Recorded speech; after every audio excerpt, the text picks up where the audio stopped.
জানিয়ে দিব আমাদের হাতে থাকা সর্বশেষ গুরুত্বপূর্ণ আপডেট। বাংলা সংবাদ, মরার উপর খাড়ার ঘা, একাত বিস্ফোরা, তার উপর ইটের ঢিলা। চতুর্মুখী সমস্যায় জর্জরিত হয়ে আছে বাংলাদেশের প্রাক্তন প্রধানমন্ত্রী শেখ হাসিনা। তারই সুফল পেতে যাচ্ছে এখন। ইতিমধ্যেই শুরু হয়ে গেছে। হাসিনা ও তার পরিবারের সদস্যদের ফিরিয়ে আনতে কাজ শুরু করেছে দুদক। আর এই খবরে কপালে চিন্তার ভাঁজ প্রাক্তন প্রধানমন্ত্রী স্বৈরাচারী পতিত শেখ হাসিনার। এবার বোধহয় আর শেষ রক্ষা হলো না, কঠিন বিচারের মুখোমুখি হচ্ছে প্রাক্তন প্রধানমন্ত্রী শেখ হাসিনা। এরপর জানিয়ে দিব আদালতে কামরুল, দীপুমণি, পলকদের ওপর ডিম নিক্ষেপ। আরো জানিয়ে দিব ইউনূস বললেন ডিসেম্বরে ভোট, মধ্যরাতে প্রেস নোটে বলা হলো জুনে বলছে দুদু। এবং জানিয়ে দিব আওয়ামী লীগ নিষিদ্ধে কি কি উপায় আছে সরকারের কাছে, জানালেন আইন উপদেষ্টা। সর্বশেষ জানিয়ে দিব বেনজিরের বিরুদ্ধে ইন্টারপোলের রেড অ্যালার্ট জারি। শুনছিলেন সংবাদ শিরোনাম, এখন বিস্তারিত। তবে তার আগে অনুরোধ থাকবে ভিডিওটিতে একটি লাইক এবং কমেন্টস করে জানিয়ে দিন আজকের এই ভিডিও সম্পর্কে আপনার মূল্যবান মতামত। বুঝিরে বুঝি, দিন থাকলে বুঝলি না, সেই বোঝা বুঝলি, ভিক্ষার থালা হাতে নিয়ে বসে তারপর বুঝলি। হাসিনা ও তার পরিবারের সদস্যদের ফিরিয়ে আনতে কাজ শুরু করছে দুদক। এবার বোধহয় আর শেষ রক্ষা হলো না, দুদক মাঠে নেমে পড়েছে। হাসিনা ও তার পরিবার, তাদেরকে ধরতে কোমরে আটঘাট বেঁধে নেমেছে দুদক। স্বৈরাচার শেখ হাসিনা ও তার পরিবারের সদস্যদের দেশে ফিরিয়ে আনতে কার্যক্রম শুরু করেছে দুর্নীতি দমন কমিশন দুদক। মঙ্গলবার দুপুরে রাজধানীর সেগুনবাগিচায় দুদক কার্যালয়ে সাংবাদিকদের এ তথ্য জানান সংস্থার কমিশনার ব্রিগেডিয়ার জেনারেল অবসরপ্রাপ্ত হাফিজ আহসান ফরিদ।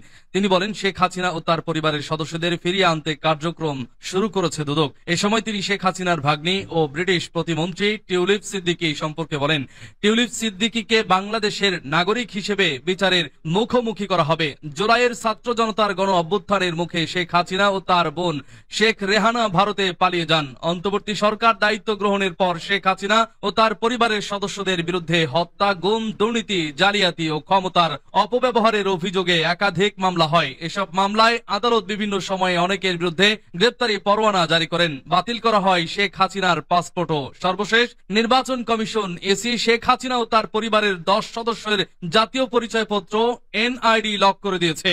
সোমবার ইসির জাতীয় পরিচয় নিবন্ধন অনুবিভাগের মহাপরিচালক সিস্টেম ম্যানেজার মোহাম্মদ আশরাফ হোসেনের স্বাক্ষরিত এক নির্দেশনায় জানায়, ফেব্রুয়ারিতে কর্তৃপক্ষের নির্দেশে এসব এনআইডি লক করা হয়। 2024 সালের আগস্টে আওয়ামী লীগ সরকারের পতনের পর থেকেই বিভিন্ন মহল শেখ হাসিনাকে দেশে ফিরিয়ে এনে বিচারের দাবি জানিয়ে আসছিল। এরই ধারাবাহিকতায় দুদক এ বিষয়ে কার্যক্রম শুরু করেছে বলে জানানো হয়েছে। আদালতে কামরুল, দীপুমণি, পলকদের উপর ডিম নিক্ষেপ। গাজীপুর মেট্রোপলিটন ম্যাজিস্ট্রেট আদালত প্রাঙ্গণে আওয়ামী লীগের আমলের সাবেক 5 সংসদ সদস্যের উপর ডিম নিক্ষেপ করেছে বিক্ষুব্ধ জনতা। এছাড়া জনতা স্বৈরাচার শেখ হাসিনা ও তার দোসরদের বিচারেরও দাবি করেন। মঙ্গলবার দুপুর 12টার দিকে আদালত প্রাঙ্গণে এই ঘটনা ঘটে। এর আগে বেলা 11টার দিকে গাছা থানার 3 হত্যা মামলায় সাবেক প্রধানমন্ত্রী ডাক্তার দীপুমণি, অ্যাডভোকেট মোহাম্মদ কামরুল ইসলাম সাধন, চন্দ্র মজুমদার, সাবেক প্রতিমন্ত্রী জুনায়েদ আহমেদ পলক, সাবেক এমপি জুরুল ইসলাম মজুমদার ও এনটিএমসি প্রধান মেজর জেনারেল অবসরপ্রাপ্ত জিয়াউল আহসানকে গাজীপুরের আদালতে আনা হয়। পরে গ্রেপ্তার দেখানোর আবেদন করা হয়। শুনানি শেষে গাজীপুর মেট্রোপলিটন ম্যাজিস্ট্রেট আদালত 3-এর বিচারক মোহাম্মদ ওমর হায়দার তাদের গ্রেপ্তার আবেদন মঞ্জুর করেন।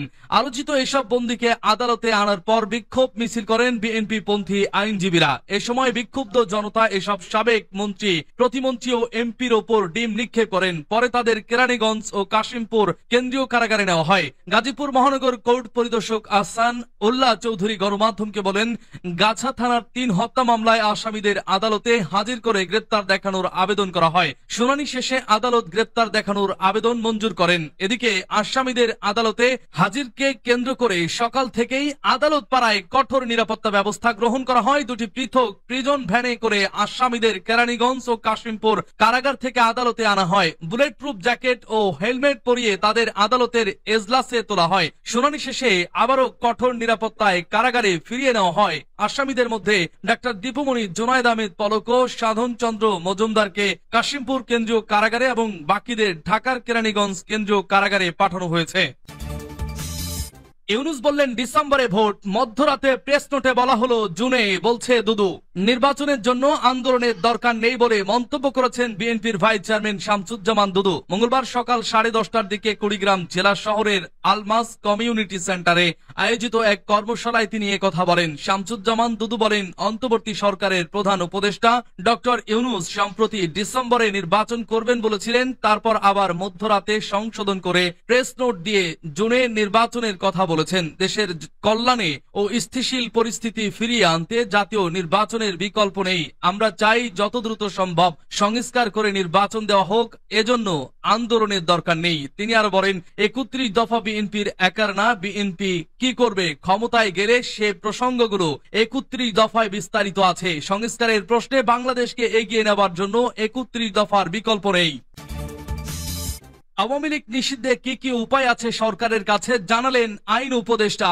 সব দল যদি ঐক্যমত্যভাবে প্রস্তাব করে আওয়ামী লীগকে নিষিদ্ধ করা হোক, অথবা নির্বাচনে অংশগ্রহণ করতে না দেওয়া হোক, বা কোনো আদালতের রায়ের পর্যবেক্ষণে যদি এ বিষয়টি আসে, তখন অবশ্যই সেই অনুযায়ী ব্যবস্থা নেবে সরকার। যুগান্তরের সঙ্গে একান্ত সাক্ষাৎকারে এসব কথা বলেন আইন বিচার ও সংসদ সদস্য এবং প্রবাসী কল্যাণ ও বৈদেশিক কর্মসংস্থান মন্ত্রণালয়ের দায়িত্বপ্রাপ্ত উপদেষ্টা অধ্যাপক ডক্টর আসিফ নজরুল। সম্প্রতি রাজধানীর হেয়ার রোডে তার সরকারি বাসভবনে দেওয়া একান্ত সাক্ষাৎকারে সমসাময়িক বিভিন্ন ইস্যুতে খোলামেলা কথা বলেন সরকারের এই উপদেষ্টা। সাক্ষাৎকার নিয়েছেন উপসম্পাদক এহসানুল হক বাবু ও বিশেষ প্রতিনিধি কাজী জবেল। আইন উপদেষ্টা বলেন, অন্তর্বর্তী সরকারের প্রধান উপদেষ্টা অধ্যাপক ডক্টর মোহাম্মদ ইউনূস নির্বাচনে যে টাইম লাইন দিয়েছেন, এর কোন রকম ব্যত্যয় হবে না। তার কথা সবার বিশ্বাস করতে হবে।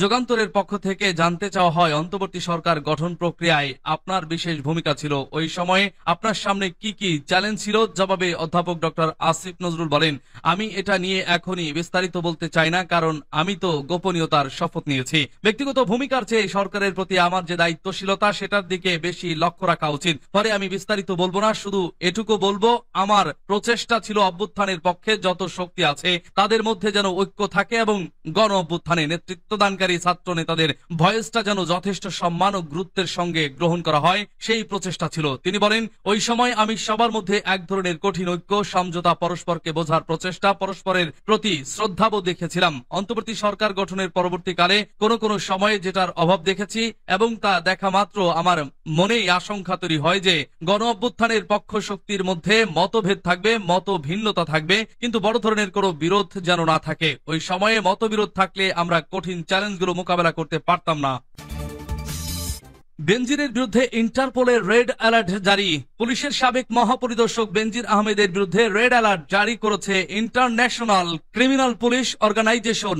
আজ মঙ্গলবার এই তথ্য জানিয়েছে পুলিশ সদর দপ্তর। জানা যায়, দুর্নীতি দমন কমিশনের আবেদনের পরিপ্রেক্ষিতে ঢাকার একটি আদালত সাবেক আইজিপি বেনজিরের বিরুদ্ধে রেড নোটিশ জারির জন্য ব্যবস্থা নিতে নির্দেশ দেয়। এরপর গত ফেব্রুয়ারি থেকে বেনজিরের বিরুদ্ধে রেড নোটিশ জারি করতে ইন্টারপোলের কাছে আবেদন করা হয়। বেনজির আহমেদের বিরুদ্ধে আর্থিক দুর্নীতি ও অপরাধের অভিযোগের কারণে দ্রুত পদক্ষেপ হিসেবে গত 10 এপ্রিল তার বিরুদ্ধে রেড নোটিশ জারি করে ইন্টারপোল। এদিকে 5ই আগস্ট ছাত্র জনতার আন্দোলনে দেশ থেকে পালানো সাবেক প্রধানমন্ত্রী শেখ হাসিনা ও আওয়ামী লীগের সাধারণ সম্পাদক ওবায়দুল কাদের সহ আরো 11 জনের বিষয়টি ইন্টারপোলের আইনি পর্যালোচনাধীন।